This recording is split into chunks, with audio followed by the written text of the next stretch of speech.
এই যে জুতা দিয়ে মারাটা ভাই যারা বলতেছে আইসা মিডিয়ার সামনে এইটা ঠিক না, আইনকে হাতে তুলে নেওয়া ঠিক হয় না। তো যে কোনো তত্ত্বাবধায়ক সরকারের চেয়ে বর্তমান সরকার একটা বাজে সরকার হিসেবে প্রমাণিত হয়েছে।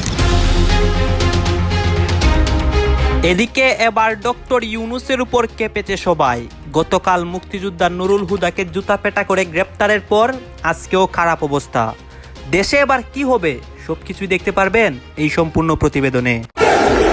এখানে আমরা দেখতে পাচ্ছি লক্ষ লক্ষ আওয়ামী লীগ কর্মীরা রাজপথে অবস্থান নিয়ে তারা কিন্তু ভয়ঙ্কর তাণ্ডব লীলা চালাচ্ছে সবকিছু। মানে একজন মানুষ, একজন নেতা কতদিন পর্যন্ত প্রধানমন্ত্রী হিসেবে থাকতে পারবেন, কয় মেয়াদে থাকতে পারবেন, এটা নিয়ে রাজনৈতিক দলগুলোর মধ্যে ব্যাপক বিরোধ তৈরি হয়েছে। রাজনৈতিক দলগুলো বিভিন্ন রকমের কথা বলছে। জাতীয় নাগরিক পার্টির কার্যালয়ের সামনে ককটেল বিস্ফোরণে ঘটনা ঘটেছে, এতে 4 জন আহত হওয়ার খবর পাওয়া গেছে। আবারও জাতীয় নাগরিক পার্টি অর্থাৎ এনসিপির অফিসকে লক্ষ্য করে ককটেল বোমা নিক্ষেপের ঘটনা ঘটছে। আজকে কি ন্যাক্কারজনক ঘটনা আপনারা দেখেছেন।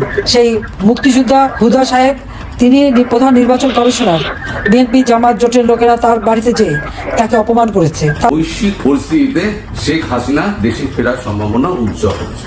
কাকতালীয় ব্যাপার হচ্ছে ইউনূস সরকারের দুজন উপদেষ্টার স্বামী অপহৃত বা গুমের শিকার হয়েছিলেন। রিজওয়ানা হাসান যেমন টর্চার সেলে তার স্বামীকে নিয়ে যাওয়া হয়েছে এমন অভিযোগ তুলেছিলেন, ফরিদা আক্তারের স্বামী ফারহাদ মাজহার অভিযোগ তুলেছিলেন ভারতের দিকে। ডক্টর ইউনূস অনেক খ্যাতিমান মানুষ, কিন্তু তার সরকারে কিছু কিছু বিষয় এমন একদম মাঝামাঙ্গা বিষয় তাদের, মানে এটা আসলে সরকারের দেশে আছে কিনা না আছে এটা বোঝা মুশকিল। বিশেষ করে এই যে মব জাস্টিস চলতেছে আমাদের দেশে, সরকারের ভূমিকা একটা রহস্যজনক ভূমিকা। হ্যাঁ, ডক্টর ইউনূসের ভূমিকা বর্তমানে রহস্যজনক অবস্থানে রয়েছে। আর এইদিকে দেশের মধ্যে অনেক তুলপাড় ঘটনা ঘটে। একদিকে সমন্বয়কদের উপর প্রভাব পড়ে, অন্যদিকে আন্তর্জাতিক বিভিন্ন চাপ বাংলাদেশের মধ্যে সরাসরি আসে। গতকালকে আপনারা দেখেছেন যে মুক্তিযোদ্ধা নুরুল হুদাকে জুতাপেটা করে গ্রেপ্তার করা হয়েছিল, এবং এই বিষয়টাকে কেন্দ্র করে আওয়ামী লীগ কর্মী থেকে শুরু করে দেশের যারা সাধারণ জনগণ রয়েছে এদের মধ্যে অনেকে এইটার বিপক্ষে কথা বলে, আবার এইটার পক্ষে কথা বলে, এবং এই বিষয়কে কেন্দ্র করে অনেকে তুলপাড় ঘটনাও ঘটায় যে কেন একজন মুক্তিযোদ্ধাকে জুতাপেটা করা হবে, গ্রেপ্তার করা হবে। দর্শক শ্রোতা, এই বিষয়গুলো পর্যালোচনা করে আমরা অনেক তথ্য এবং ভিডিও পাই। আজকেও কিন্তু অনেক ঘটনা হচ্ছে রাতের বেলা, এবং সর্বশেষ ডক্টর ইউনূসের কি হয়, সমন্বয়ক উপদেষ্টা তাদের কি হয়, তাদের কার্যালয়ের সামনেও কিন্তু একটা ঘটনা ঘটেছে, সেইটাও দেখতে পারবেন এই একটি ভিডিওতে। আপনারা সম্পূর্ণ ভিডিওটি ধারাবাহিকলি কন্টিনিউ করবেন। আসুন আমরা কথা বাড়াচ্ছি না, আমরা সরাসরি ভিডিওর মূল আলোচনায় চলে যাচ্ছি।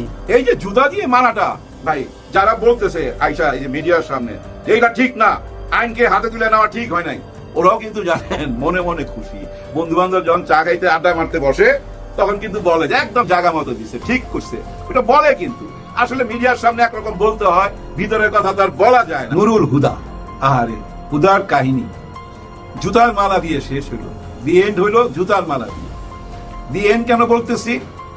মামলা চলবে, জেলখানায় যাবে, বিচার হবে, অনেক কিছুই তো হবে এরপরে, তাই না? কিন্তু মানুষের মধ্যে কিন্তু গেঁথে থাকবে ওই জুতার মালাটাই। এরপরে কি হবে না হবে এটা নিয়ে কিন্তু আর বেশি মানুষের মাথা ব্যথা থাকে না। আমরা এমন অনেক মামলা দেখছি, যেমন ওই যে মেজর সিনহা হত্যাকাণ্ডের যে আসামি, শুনছি তার ফাঁসি হয়ে গেছে। আদৌ তার ফাঁসি হয়েছে কিনা, কি অবস্থায় আছে, এগুলা নিউজ আমরা পাই না। তার মানে কি, জুতার মালাটাই এখন আসল। এটাই দি এন্ড হয়ে গেছে ওনার জীবনের, এটাই মানুষের চোখে লেগে থাকবে, এটাইতেই উনি শেষ হয়ে গেলেন। আহারে জীবন! ঢাকা বিশ্ববিদ্যালয়ের নাম করা ছাত্র, কিন্তু লেখাপড়ায় খুব ভালো ছিল। এরপর চলে গেছে লন্ডনে, ওইখানেও লেখাপড়া দারুণ। তারপরে চলে গেছে রাশিয়ায় তো লেখাপড়া করছে। তারপর আইসা একটা BMW পাইছে শেখ হাসিনার কাছ থেকে। তারপর উনি হয়ে গেছেন নির্বাচন কমিশনার। উনার আমলে যে নির্বাচন হয়েছে, আর উনি মিডিয়াতে আইসা যেভাবে কথা বলতো, একেবারেই পুতুলের মতো। একটা পুতুল মনে হইতেছে কেউ পিছন দিক দিয়া চাবি দিয়ে দিছে, তোতা পাখিরে যা শিখাই দিছে তাই বলতেছে।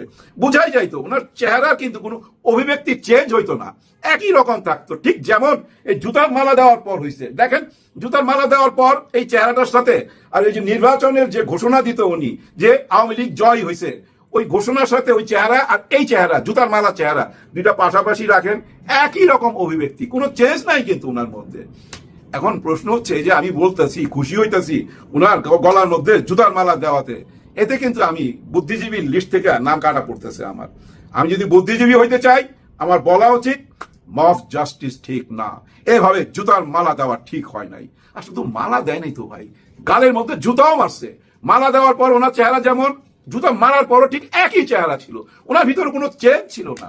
আর লুঙ্গি পরা আর একটা টি শার্ট পরা ছিল, না গেঞ্জি বোধহয় গেঞ্জি ছিল, আবার একটু হলদি টলদি লাগা ছিল মনে হয়, হলদি নাকি নোংরা অন্য কিছু, হলুদ তো অনেক কিছুই থাকে বুঝছেন না, কিন্তু প্যান্ট শার্ট পরেও তো বাইরে যেতে পারতো নাকি ওই সময় পায় নাই, বুঝলাম না ব্যাপারটা। ওইভাবে আসলে ওনার বোধ শক্তি ছিল না, কারণ গত 9-10 মাস উনি মিডিয়াতে যা কিছু দেখে আসতেছিল, উনি বুঝা নিছে যে আমার উপরে আসতে পারে, এই মিসাইল আমার উপরে মারতে পারে ইরান থেকে, এটা বুঝা নিছে উনি। বুঝে নিয়েই কিন্তু মানসিক প্রস্তুতি ছিল ওনার, যার জন্য দেখেন ওনার চেহারার কোনো চেঞ্জ নাই, একই রকম অভিব্যক্তি তাকায় রয়েছে, ঠিক যেভাবে ওই যে ঘোষণা দিত আওয়ামী লীগের জয়, সব জায়গায় জয়, আর ওনাকে সাংবাদিকরা প্রশ্ন করারও সাহস পাইতো না। যে একজন যদি বলতো না একদম সুষ্ঠু নির্বাচন হয়েছে সারা বাংলাদেশে, এভাবে বইলা উনি ভিতরে চলে যাইতো মানে কি ওই BMW নিয়ে বাসায় চলে যেত, ওই BMW দিয়ে আবার বাজারও করতো। ভাই আপনি এত উচ্চ শিক্ষিত একটা মানুষ, বলতে তো পারতেন যে আপা এই কাজটা আমার না, আমি পারুম না, কারণ আপনি তো জানেন আপনাকে দিয়ে কি করানো হবে, আপনার অ্যাকাউন্টে তো টাকা পয়সা গিয়েছে তাই না, বিদেশে বাড়ি ঘর আছে কিনা এখন সব বের হবে।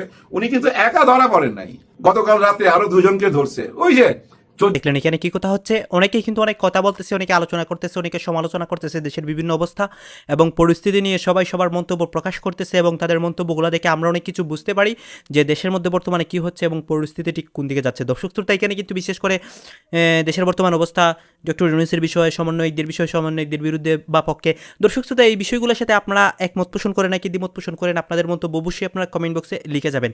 আর হ্যাঁ, তখন আপনাদেরকে আমরা যা কিছু দেখিয়েছি সব কিছু আমরা সোশ্যাল মিডিয়া থেকে সংগ্রহ করেছি, এখানে আমাদের নিজস্ব কোনো মন্তব্য নেই বা নিজস্ব কোনো সিদ্ধান্ত নেই। সর্বশেষে আপনাদের কাছে আমাদের রিকোয়েস্ট থাকবে, আপনারা আমাদের চ্যানেলে নতুন দর্শক হয়ে থাকলে চ্যানেলটি সাবস্ক্রাইব করবেন এবং পাশে থাকা বেল বাটনটি বাজাবেন, যাতে করে নেক্সট ভিডিওটা সবার আগে আপনাদের কাছে পৌঁছায়। ধন্যবাদ।